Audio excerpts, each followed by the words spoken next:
नमस्कार। मैं लक्ष्मण दास अग्रवाल अपने इस डिजिटल प्रसारण के दर्शकों का हृदय से धन्यवाद देता हूं। पिछली 2 कड़ियों को आपका भरपूर प्यार मिला। आज़ादी से पूर्व शिक्षा, स्कूल, शिक्षक और उस समय का शैक्षिक वातावरण, इन सब पर केंद्रित है हमारी ये तीसरी कड़ी। आज की पीढ़ी को ये सब जानकारी निश्चित रूप से आश्चर्य में डाल देगी और जीवन के विविध रंगों का अनुभव भी कराएगी। धन्यवाद।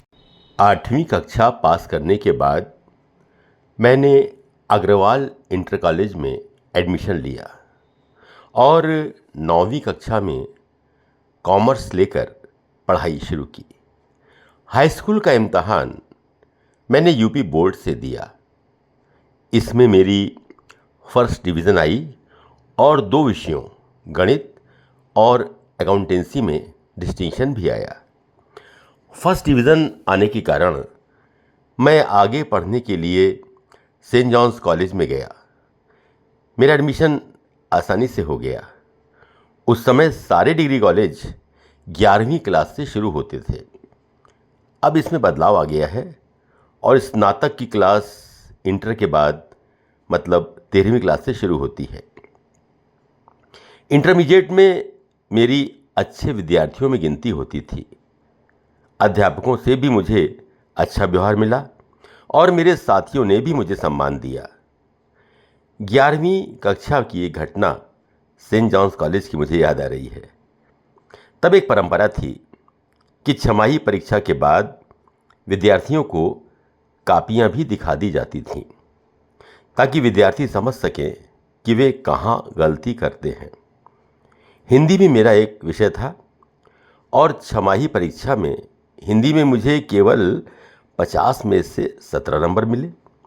मैं चकित था और मैं ही क्या, सारी क्लास इस बात पर चकित थी कि मेरे नंबर इतने कम कैसे आ सकते हैं, क्योंकि मेरी हिंदी बहुत अच्छी थी।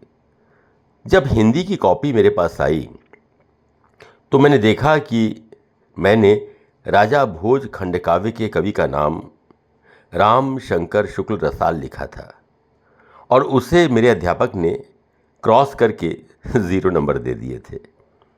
मैं कॉपी लेकर अपने अध्यापक जी के पास पहुंचा और मैंने उनको अपनी कॉपी दिखाते हुए पूछा कि जिस स्थान पर आपने मुझे 0 नंबर दिया है वो उत्तर तो सही है। तब अध्यापक को अपनी गलती महसूस हुई।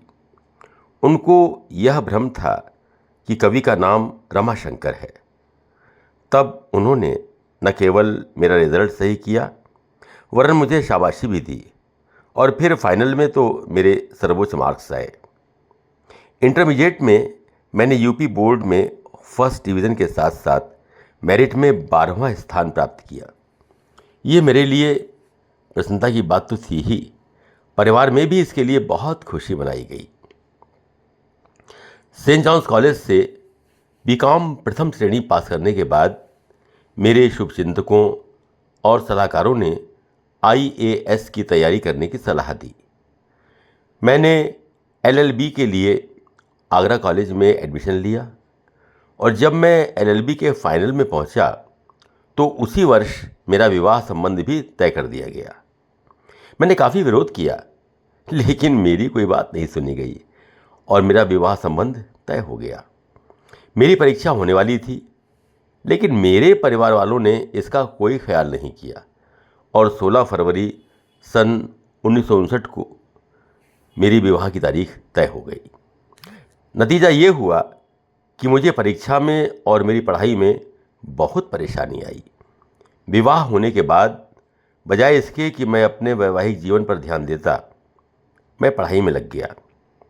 मैंने न केवल एलएलबी की फाइनल परीक्षा पास की बल्कि सारी यूनिवर्सिटी में प्रथम स्थान प्राप्त किया। मुझे गोल्ड मेडल दिया गया। उस समय आगरा यूनिवर्सिटी से मेरठ और कानपुर के कॉलेज भी संबद्ध थे। बड़ा उल्लास का समय था। मुझे बहुत खुशी हुई। जब दीक्षांत समारोह हुआ तो गोल्ड मेडल मिलने पर मैं उसे लेकर घर आया तो सब भाई और बहनों ने मुझे नीचे ही घेर लिया और इससे पहले कि मैं पिताजी से मिल पाता मुझे नीचे ही आधा घंटा लग गया। जब मैं ऊपर पिताजी के पास पहुंचा तब मुझे महसूस हुआ कि मुझे पहले उनके पास आना चाहिए था और उनके पास तुरंत न जाने के कारण उन्हें काफ़ी सदमा लगा था और उनकी आंखों में आंसू थे। मैंने अपने पिताजी के पैर छूकर उनसे आशीर्वाद मांगा और उनसे माफ़ी भी मांगी और कहा कि मुझे सबसे पहले आपके पास इस मेडल को दिखाने के लिए आना चाहिए था। एलएलबी करने के बाद मेरी आईएएस की तैयारी करने में और तेज़ी आ गई। मेरे साथियों और शुभचिंतकों ने मुझे सलाह दी कि अगर आईएएस करना है तो मुझे एमए इंग्लिश में करना चाहिए।